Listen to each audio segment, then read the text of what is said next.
지난번 말씀드린 것처럼 웨스트민스터는 이제 성경을 가장 앞에다 세우면서 기독교 신앙의 원리와 체계를 성경으로부터 시작해야 된다라고 하는 이제 이런 성경 의존 신앙, 성경 중심 신앙의 형식적 체계를 다른 신조보다 훨씬 더 잘 체계화시켰다라는 것. 그래서 기독교는 반드시 성경에 대한 올바른 이해와 토대로부터 모든 신앙이 구축된다라는 것. 그 얘기는 거꾸로 얘기를 하면요, 성경을 모르면 신자가 되지 못한다라는 겁니다. 성경을 모르면 결국 신앙의 이 자리를 확보해 나가지 못한다라는 것이.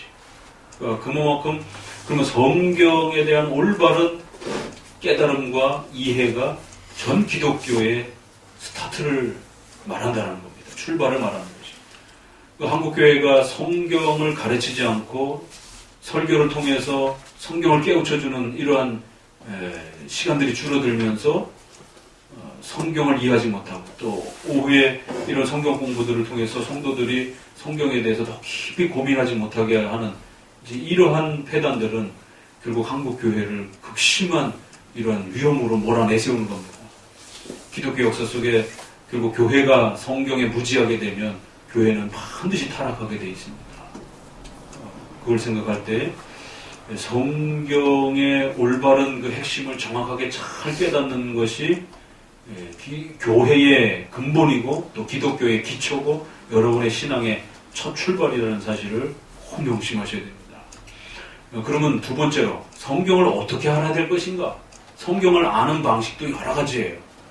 최근에 성경 공부하는 이런 목회자들 개개인이 만든 수많은 프로그램들이 있습니다.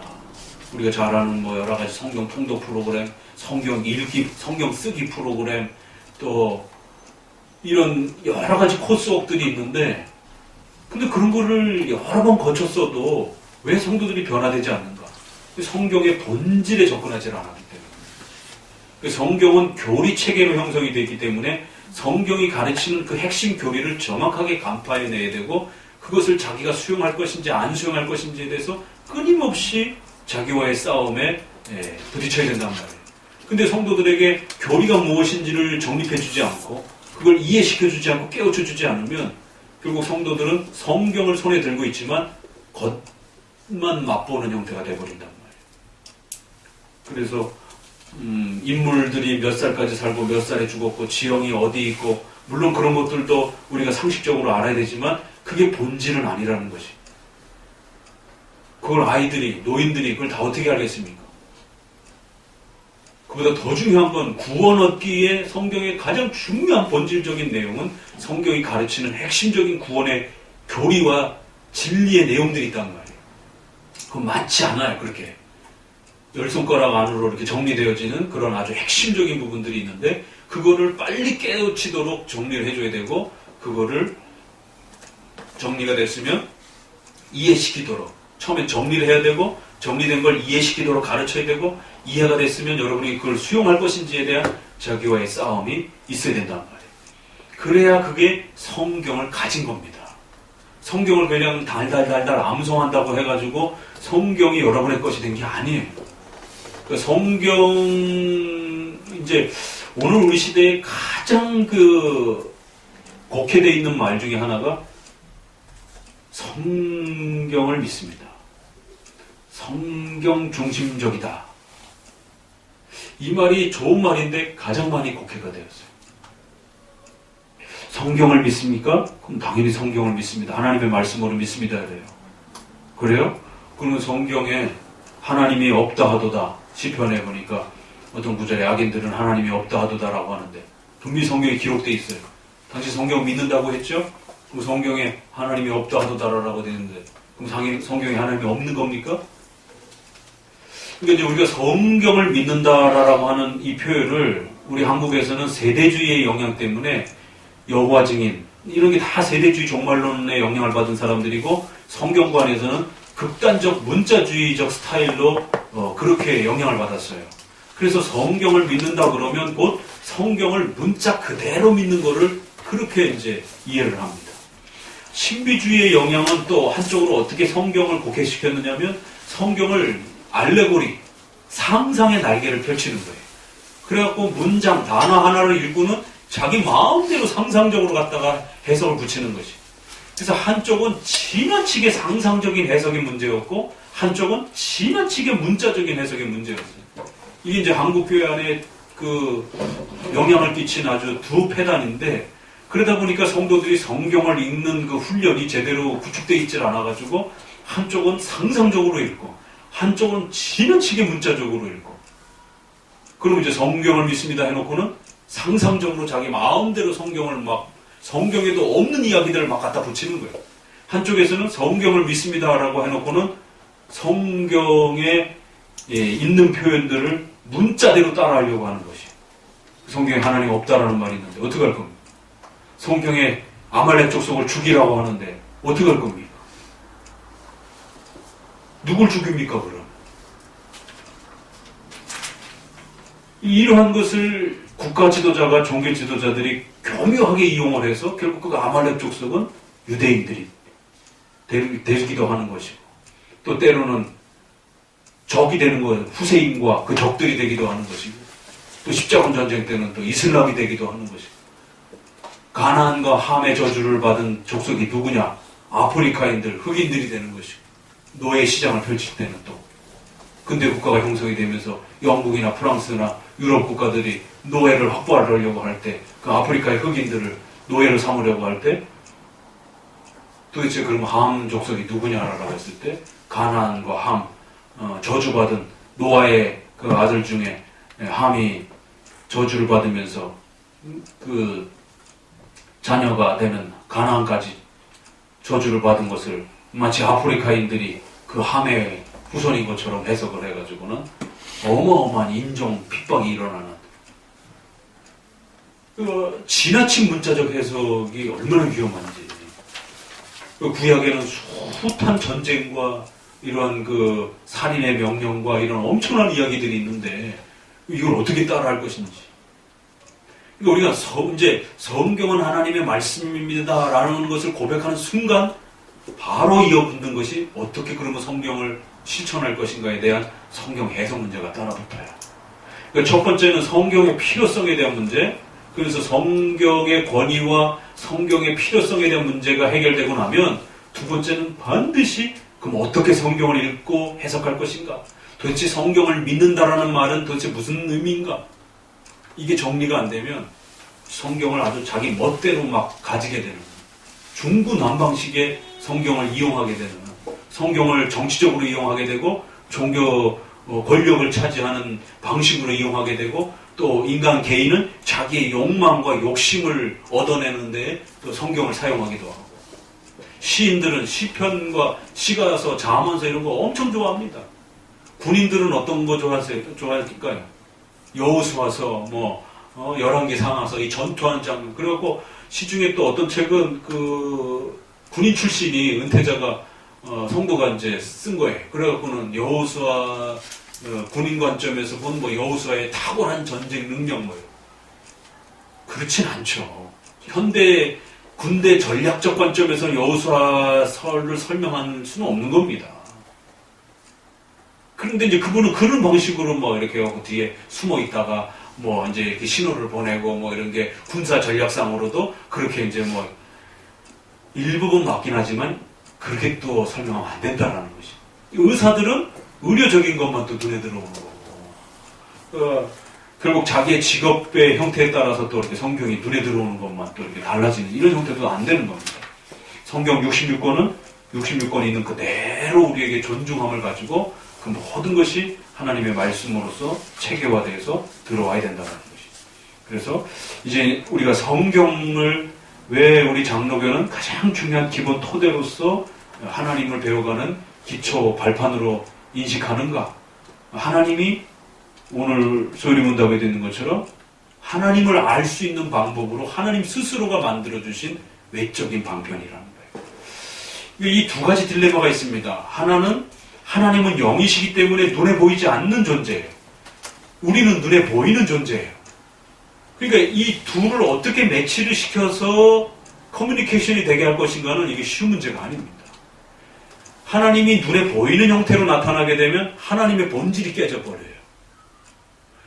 거꾸로 우리가 하나님이 우리 눈에 보이지 않는 영적 존재를 우리가 접근해 가게 되면 눈에 보이는 이 가시적인 거를 보는 눈을 가지고 영적 존재를 볼 수가 없단 말이에요. 접근할 수가 없어요. 그래서 이제 소위 말해서 불가지론이라고 하는 신앙론이 나오는 거예요. 하나님은 절대 알 수가 없는 것이다. 이것도 문제가 되는 거예요. 중세시대에 이성을 가지고 하나님을 다 파악해낼 수 있다.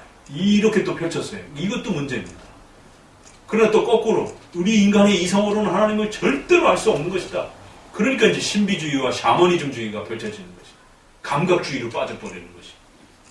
그럴 때 이제 그럼 우리 어떻게 하나님을 아는 것인가? 라고 했을 때 웨스민스터는 하나님이 그 방편을 마련해 주신 그 방식으로 나아가면 된다는 거예요. 그럼 하나님은 어떤 방식을 취해 주셨느냐? 하나님의 영이신 본질을 지키면서도 또 인간이 도움을 받을 수 있는 외적인 도움의 방식을 또 일정한 부분으로 확보를 해주신 것이. 그게 언어라는 수단을 사용하신 것이다라는 거예요. 문자라는 수단을 사용하신 것이다라는 거예요. 그래서 언어를 가지고 기록하게 하셔서 문자를 가지고 하나님이 누구신지를 가르쳐주는 방식으로 일깨워주는 방식을 통해서 인간이 하나님을 인지하고 하나님을 이해하고 하나님을 만날 수 있도록, 그래서 하나님의 영이신 본질도 훼손되지 않고 또 육체를 가진 인간은 안 보이는 걸 볼 수는 없는 거란 말이에요. 보여지는 걸 봐야 되는 거란 말이에요. 그러니까 하나님이 인간의 언어와 글자로, 인간이 볼 수 있는 글자로 하나님을 깨닫고 배워가도록, 그러니까 인간 편에서는 가장 적절한 거예요. 하나님 편에서는 어떤 이미지와 형상으로 하나님 자신을 만들 수는 없는 겁니다. 그럼 이미지와 형상과 그림이 아닌 형태로 하나님 자신을 인간에게 알려줄 수 있는 게 과연 무엇일까? 하나님 언어를 선택하신 거예요. 참 기가 막힌 거죠, 이런 면에서. 그런데 자꾸만 그거를 무시하고 감각적인 형태로 나가려고, 또 로마 카톨릭처럼 하나님을 자꾸 그림으로 만들어가지고 자꾸 이렇게 형상화, 이미지화 시키려고 하는 이런 방식. 그리고 또 오늘날 스크린을 통해 갖고 자꾸 이 시각화로 하나님을 인지하려고 하는 것. 그러니까 어린아이들이 예수님을 그림으로 그려주고 이렇게 형상으로 만들어주고 조각으로 만들어주면 하나님이다, 예수님이다 이러면 쉽게 접근할 수 있을 것 같지만 인간의 이 인지 기능의 연약함 때문에 신을 그렇게 인식할 수가 없다는 겁니다. 이 종교 교육의 근본적인 틀이 잘못 망가진 거예요. 그건 전형적으로 카톨릭이 쓰던 방식입니다. 카톨릭의 평신도들의 책 이래갖고는 돌에다가 조각해갖고는 그림으로, 카톨릭의 스테인드 글라스에다가 전부 다 그림으로 해갖고, 옛날에는 문맹자들이 많다 보니까 글씨를 모르는 사람들에게, 또 어린아이들에게 평신도들의 책 이래갖고는 그림 성경, 조각 성경 이렇게 만든 겁니다. 이것을 거부하고 하나님은 그렇게 인지하고 깨닫는 게 아니라, 영이신 하나님은 인간이 그렇게 이해할 수 있는 게 아니라는 거예요. 성경의 문자를 통해서 이해하고 깨닫는 방식으로 알아가는 거라는 거예요. 그래서 그걸 교리문답으로, 소요리문답으로 정리를 해서 우리 귀에다가, 언어를 통해서 우리 귀에다가 깨우쳐주고 이해하도록 해서 성령의 역사가 그 이해를 사용하셔서 하나님과 인격적 교제를 이루도록 하신 겁니다. 이게 굉장히 중요한 기독교 신앙 원리입니다. 이게. 그래서 카톨릭의 형상적이고 시각적인 모든 종교 교육을 거부해버린 거예요. 그리고는 우리 선조들은 어려운 방법인 것 같은 이 교리 문답, 성경을 핵심적으로 요약한 몇 가지의 교리를 시각적인 게 아니라 문답, 청각에다가 깨우쳐주는, 소리를 통해서, 언어를 소리를 통해서 그 의미를 깨우쳐주는 그런 청각적인 교육 방식으로 기독교 교육을 체계화시킨 겁니다. 그리고 설교도 마찬가지입니다. 설교도 그런 기능이에요. 설교는 눈에 보는 기능이 아닙니다. 설교는 전부 귀로 듣고 이해하고 깨닫고 아는 방식입니다. 그러니까 말씀이 어떻게 효력적으로 우리를 구원으로 인도하느냐라고 하는 것은 이런 모든 이야기들이 다 이렇게 포함이 되는 겁니다. 그래서 기독교의 하나님을 아는 가장 중요한 원리 방법은 뭐냐? 청각적인 방법이라는 거예요. 시각적인 방법이 절대 아닙니다. 그런데 오늘날 자꾸 한국 기독교가 시각적인 방법으로 성도들과 자녀들을 하나님을 그렇게 소개시키는 겁니다. 시각적인 방법으로는 그건 천주교가 사용했던 방법이라는 사실을 명심하셔야 돼요. 우리는 설교를 통해서 하나님을 가르쳤고 문답이라고 하는 교리를 물어주고 답하고 물어주고 답하는 이러한 청각적인 방법을 통해서 영이신 하나님을 형상화시키지 않고 또 육체를 가진 인간이 언어를 보면서 그렇게 귀를 통하여 하나님에 대한 인지를 알아갔다라는 거지. 이게 기독교의 신앙인식 원리 방법의 가장 중요한 원칙입니다.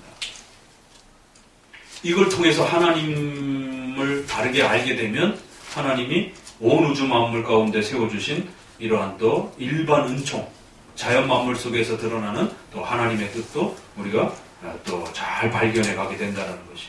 그래서 일반 계시, 특별 계시 형태로 하나님은 하나님이 누구신지를 우리에게 그렇게 가르쳐 주신다는 겁니다. 이게 이제 성경 첫 장에서 왜 기독교가 이토록 성경에 집중하는가, 성경에 모든 승부를 거는가가 이제 이렇게 설명이 되는 겁니다. 자, 중요한 부분 몇 구절만 좀 읽어보면요. 21장에 1항에서 일반 계시의 충분성과 불충분성을 소개한다. 그래서 우리 신조는 일반 계시의 가치를 존중하는 것으로 시작한다. 일반 계시의 종류는 인간의 양심이 있고 자연의 이러한 창조와 우주의 질서와 또 인간의 여러 역사들, 인간 세상 속에서 일어나는 여러 가지 자연재해, 국가의 흥망성쇠, 이런 여러 가지 섭리의 역사들, 이 모든 것 속에서 하나님의 뜻이 나타난다는 거예요. 일반 계시는 인간의 불신앙을 핑계할 수 없을 정도로 하나님의 살아계심을 충분히 증거하여 불신앙을 책망하는 역할과 함께 신자에게는 하나님의 위대하심을 온 자연 만물을 통해서 더 풍성하게 맛보게 하는 역할을 한다. 그렇지만 이제 죄인이기 때문에 이 일반 계시를 통해서 구원의 이 하나님에게로 나아가지 못한다는 겁니다. 본문에 이렇게 표현했어요. 그것들은 구원 얻기에 충분한 지식. 20페이지 세 번째 줄에 보면 그것들은 구원 얻기에 충분한 지식, 즉 하나님과 그의 뜻에 관한 지식을 충분히 주지 못한다.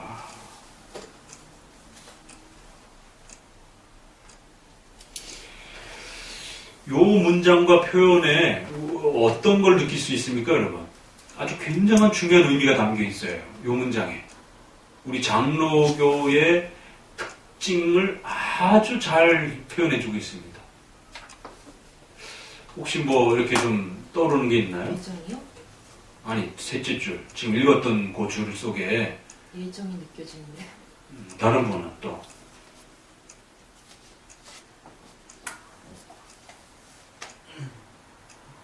요 문장을 읽으면서 어떤 느낌을 좀, 어떤 의미들을 좀 이렇게 떠오르는 게 있나요?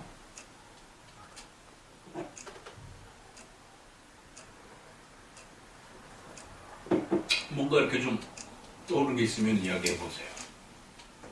이거 아주 굉장히 중요한 문장입니다. 이 첫 항에 있어서 필요성 전에 등장하는 아주 핵심 문장이에요.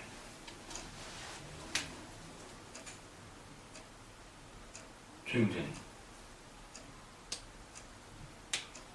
그것들은 구원 얻기에 충분한 지식, 즉 하나님과 그의 뜻에 관한 지식을 충분히 주지 못한다. 자연적인 이런 거 요소만 갖고는 신인식이 줄 수가 없기 때문에 성경이 필요하다. 지금까지 그러거든요. 그런 이야기도 되고 문장 전체 의미상으로는 중세 시대의 일반 이런 그 자연 질서를 통해서도 인간의 철학과 이런 걸 통해서도 얼마든지 하나님을 알 수 있다라고 하는 그런 모든 것들을 한 번에 그냥 거부하는 거죠. 절대로 하나님 알 수 없다라는 그런 방식으로. 자연과학적이고 철학적이고 인문학적이고 정치적이고 사회적인 모든 일반 사회적인 그런 구성과 방식으로는 성경이 말하는 하나님을 알 수 없다라는 엄청난 문장이에요, 이게.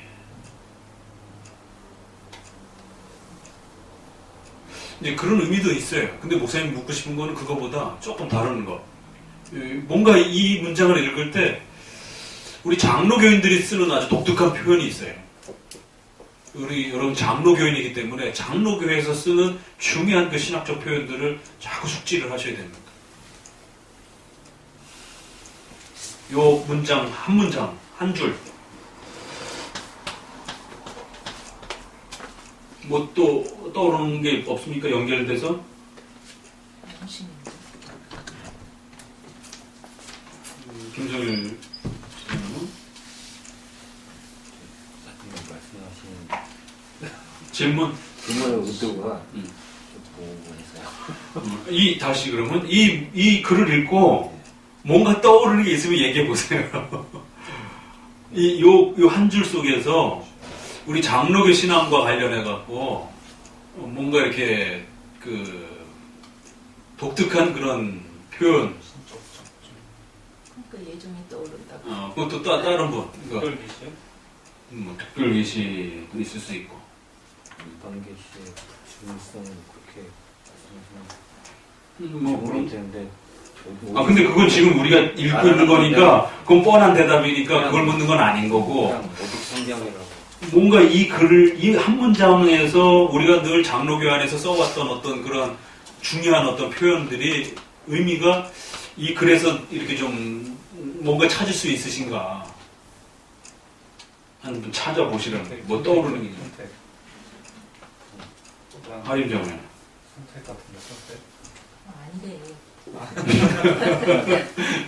자꾸 묻고 있는 것은 아직 답이 안 나왔으니까 자꾸 묻고 있는 것은 다른 것도 너무 멀리 생각하지 말고 요 문장과 관련해서 그것들은 구원 얻기에 충분한 지식, 즉 하나님과 그의 뜻에 관한 지식을 충분히 주지 못한다. 아니, 자연적 지식은 다 오픈되어 있잖아요. 근데 여기 특별한 종부가 계시는 택자에게만 제한되어 있잖아요. 그런 거랑 연관되어 있는 건가요? 그래서 뭐 그것도 뭐 이렇게 넓이 생각하면은 또 연결이 되는데 좀 더 가까운 좀 의미들. 좀 힌트를 좀. 그러니까 요 글자 안에 있다니까. 요 글자 안에. 이 글자 안에 있는 이 단어가 우리가 배워왔던 장로교 안에서 배우는 중요한 7대 교리와 관련해서 구원?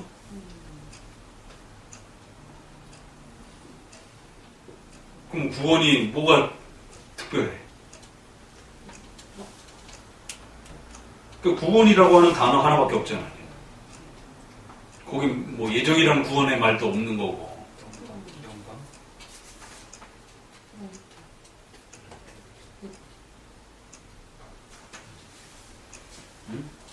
하림정. 좀 신론이랑 관련된 건가요?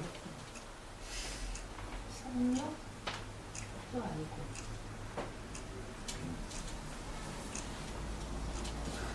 문장 전체의 의미는 그런 일반 사회학적인 그런 여러 가지 그런 방식들이 하나님을 알도록 이렇게 이끄는데 불충분하다라는 그런 기본 뜻은 되는데 그 문장보다도 더 중요한 그 단어 안에 어떤 아주 우리 장로교와 관련된 특별한 그런 단어가 있어요. 장로교에서 주로 쓰는 단어. 하나님을 그러니까 항상 글에는 뭔가 이렇게 집중되어지면 반복이 돼요. 목사님 뭘 물으면 어려워하지 말고 제일 먼저는 어떤 단어가 반복되고 있는가부터 찾으면 돼. 왜냐면 그게 중요하니까 우리 선조들의 글 속에서 어쩔 수 없이 그걸 자꾸 반복하는 거예요, 문장에. 또 약간 다른 표현으로 또 반복하는 거고. 그럼 여기서는 충분한이라는 단어가 하나 반복이 되고 지식이라는 단어가 반복이 됐죠. 그러면 그 지식이 잠깐 바뀌면 뜻이라는 단어로라도 연결이 되고 그러면 3번 반복이 돼요. 그러면 충분한이라는 말도 뭐 비중 있게 다뤄지지만 그건 아까 말했잖아요. 일반 은총은 그런 부분에서 충분치 않다라고 우리가 전체적인 의미에서 그 기본 의미니까 이 문장에서 그건 다 아는 이야기예요. 그러니까 그거 말고 그러면 여기에서 우리가 관심 있게 보는 단어는 지식이라는 단어. 그러니까 하나님은 알겠는데 왜 장로교에서 자꾸 하나님과 연관해서 뭔가를 표현할 때 지식이라고 자꾸 표현하는 거야. 하나님과 하나님의 뜻 이렇게 표현을 해놨어요. 그렇죠? 그리고 그 하나님의 뜻에 관한 지식.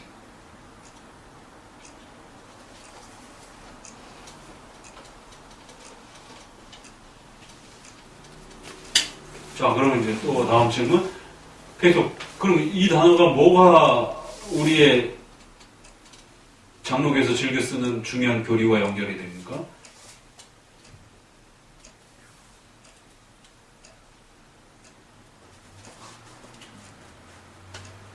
교리? 성경성. 아니, 지식 그러면 장로교에서 주로 우리가 지식을 말할 때 어떤 내용을 깔고 말을 하는 거예요? 지식이라는 말을 어느 문맥에서 쓰냔 말이에요, 우리가. 지식이라는 게 인간 표현에서 피조물을 표현해서 지식을 하는 거 아닙니까? 아니, 그러니까 우리 장로교 안에서 늘 우리가 이야기하고 나눌 때 이 하나님과 관련된 지식을 말할 때 어떨 때 주로 쓰냐는 거죠. 지식.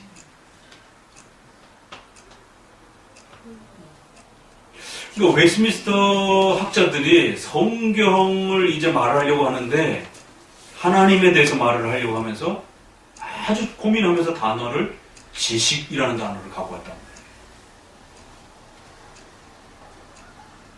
말이에요. 그냥 흘려보낼 수 있는 단어는 아니에요.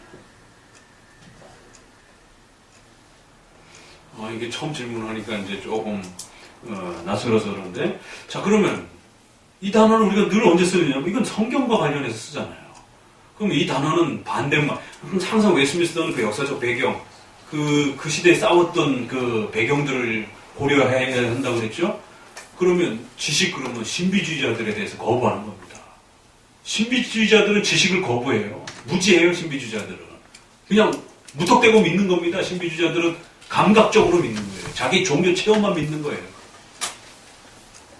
신비주의자들은 지식을 추구하지 않아요. 지식을 추구하는 자들은 누구예요?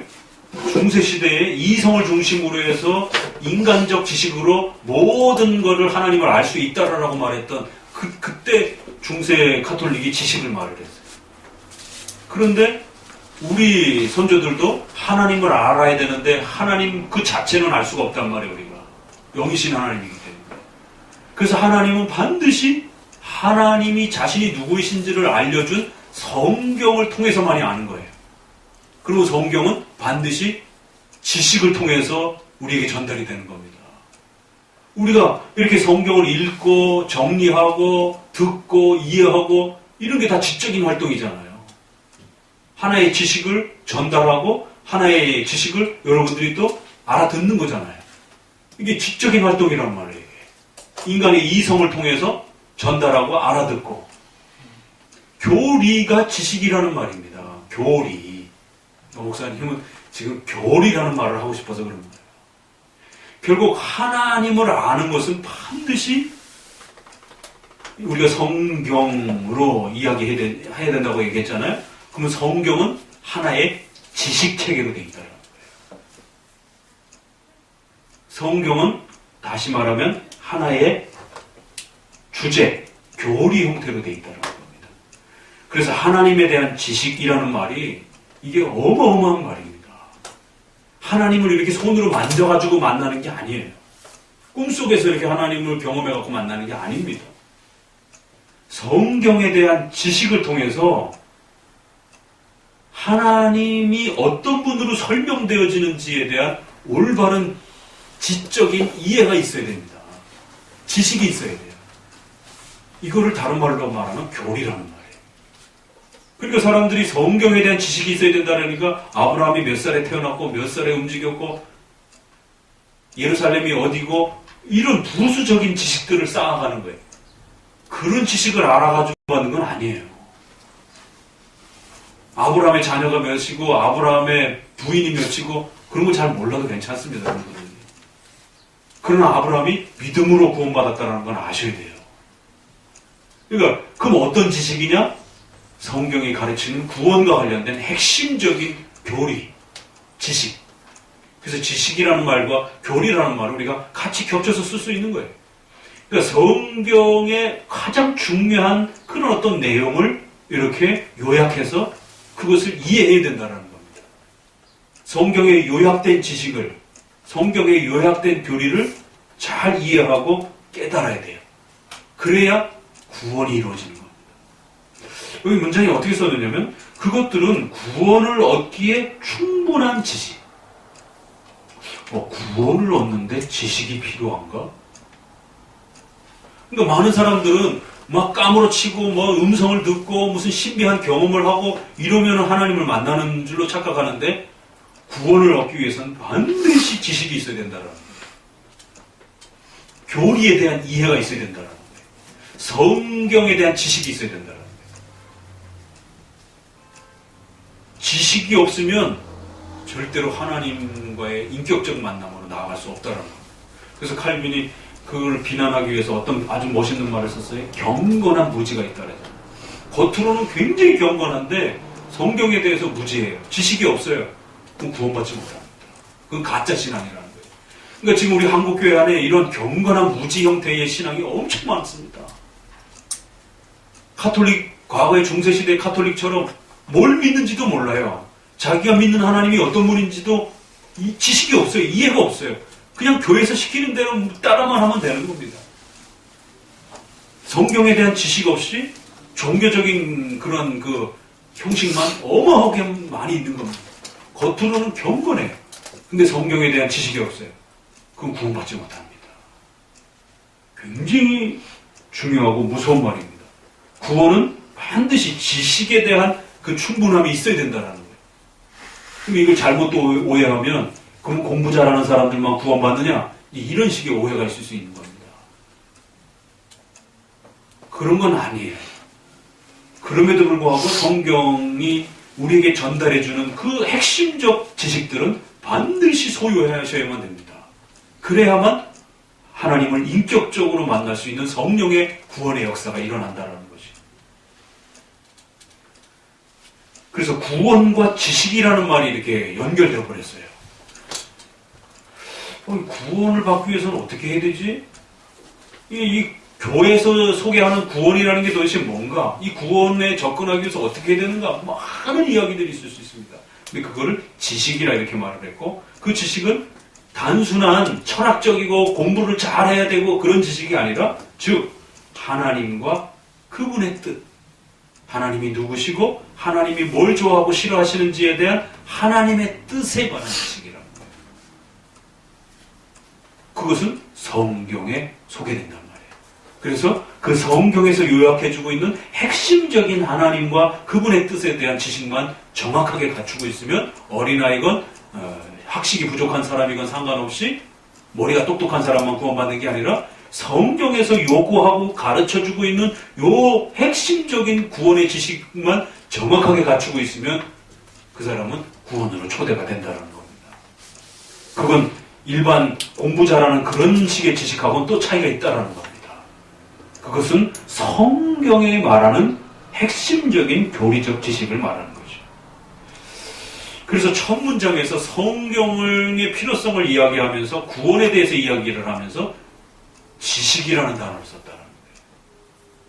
우리가 하나님을 알기 위해서는 반드시 어떻게 알아야 됩니까? 지정의. 인간의 인격이 지정의로 구성이 되어 있어요. 그래서 하나님을 지정의라고 하는 인격적으로 알아야 되는데 그 말도 조금 어려워요.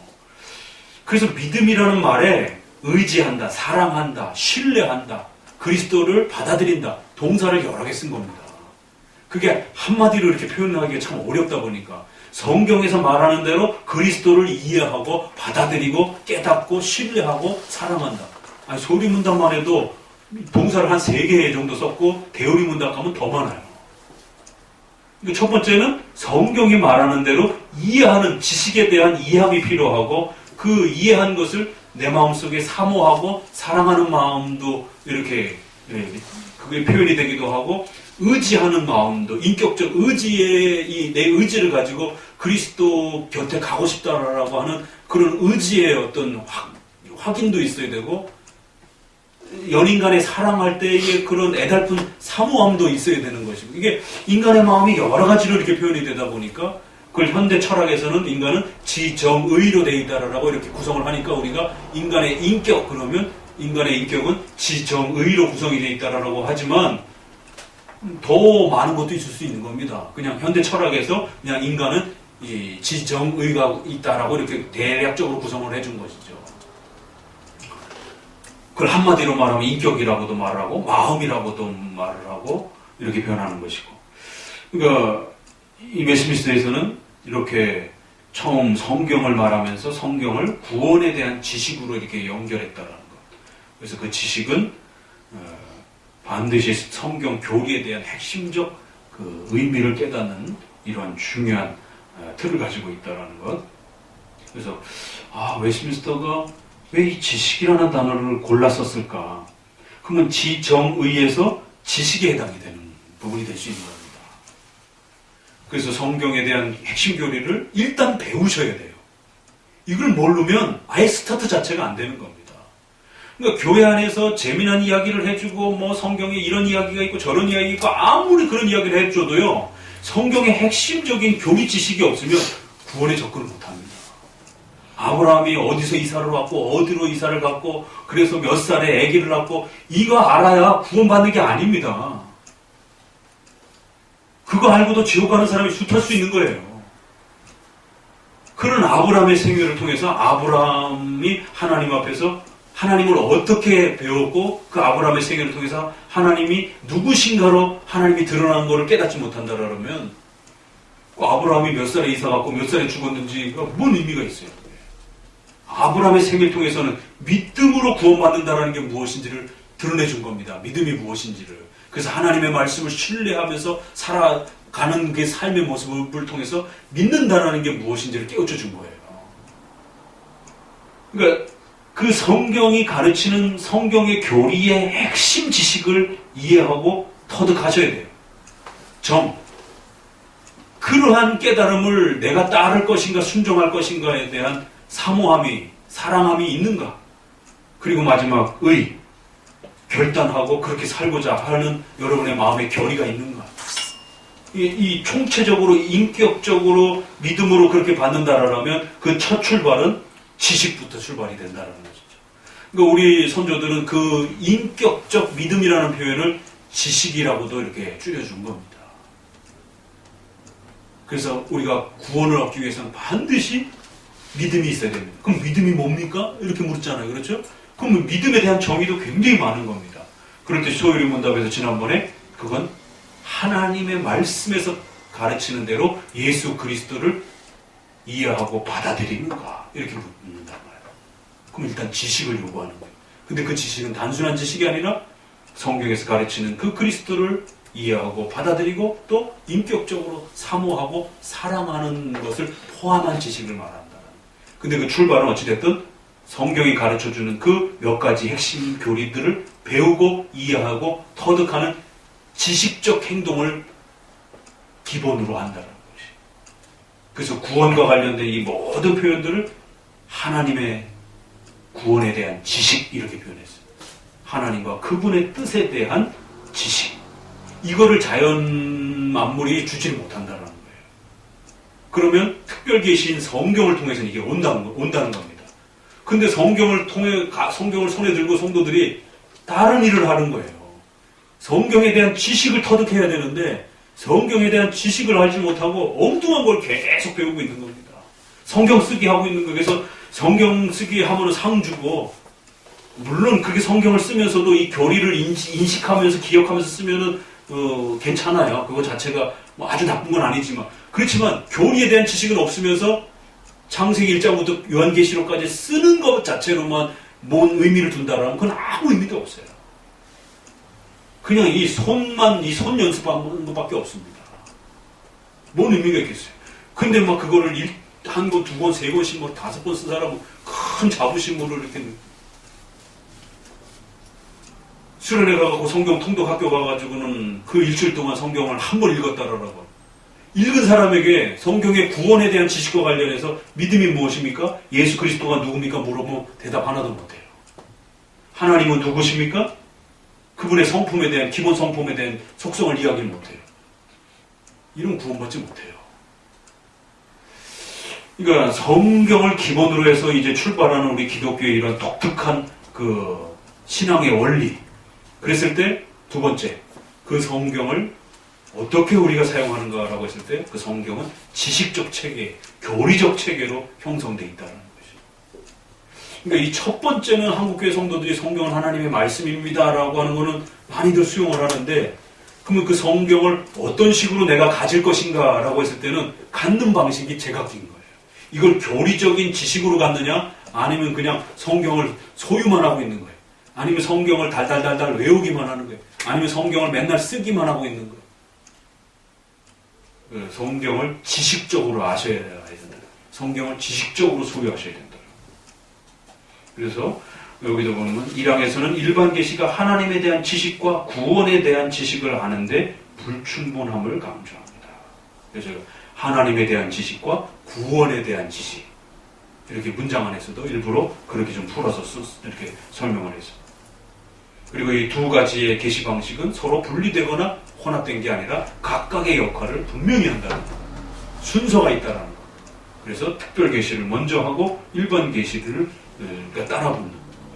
로마 가톨릭은 일반 계시를 지나치게 자유주의는 강조해서 문제가 된 거고, 신비주의는 특별 계시 형태만을 지나치게 강조한 형태가 된 거고, 우리 장로교는 특별 계시를 기초로 하되 일반 계시를 또 함께 협력하는 방식으로 구축되어 있는, 요게 장로교회의 가장 독특한 하나님을 알아가는 신앙 원리 방법이라는 것이.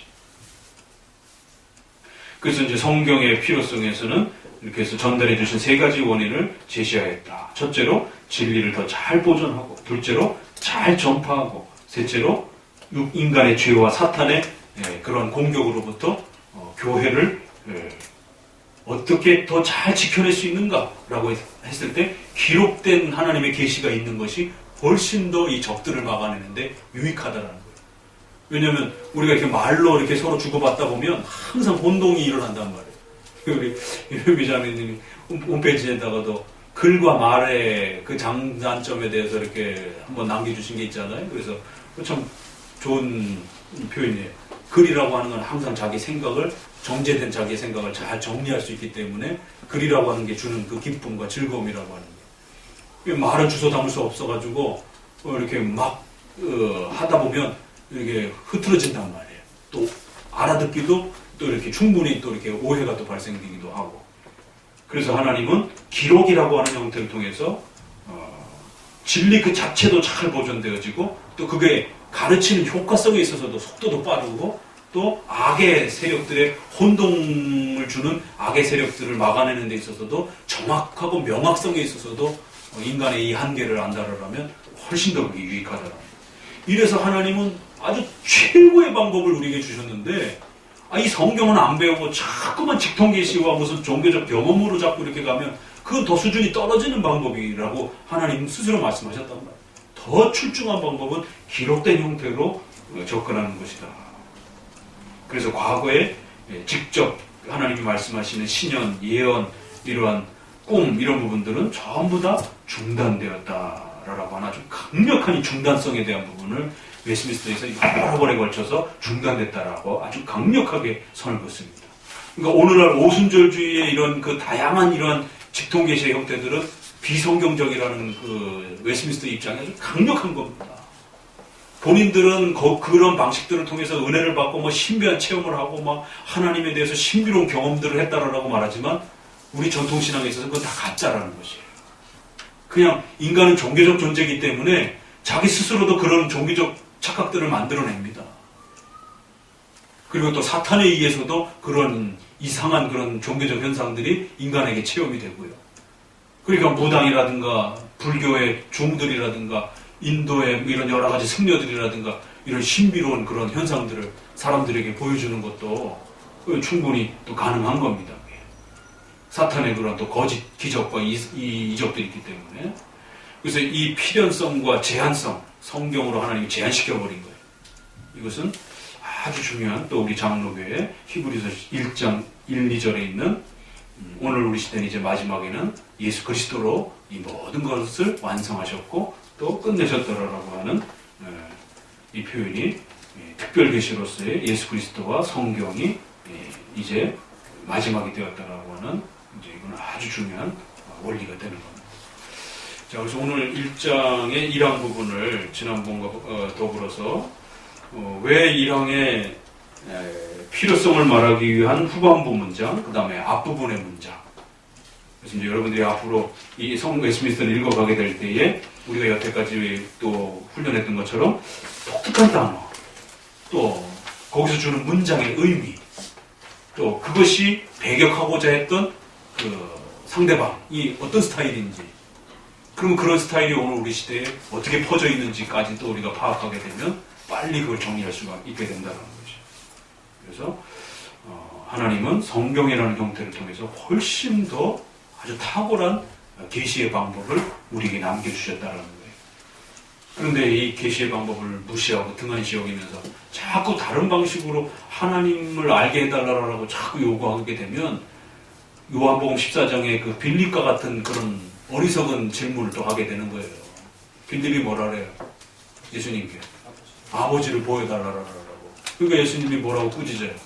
나를 봤으면 됐지. 왜 자꾸 아버지를 보여달라고 그러느냐. 아버지는 내 안에 계시고 나는 아버지 안에 계시며 나를 봤으면 아버지를 본 건데 그 가장 좋은 방법을 저버리고 왜 자꾸 다른 방법을 가르쳐달라고 그러느냐.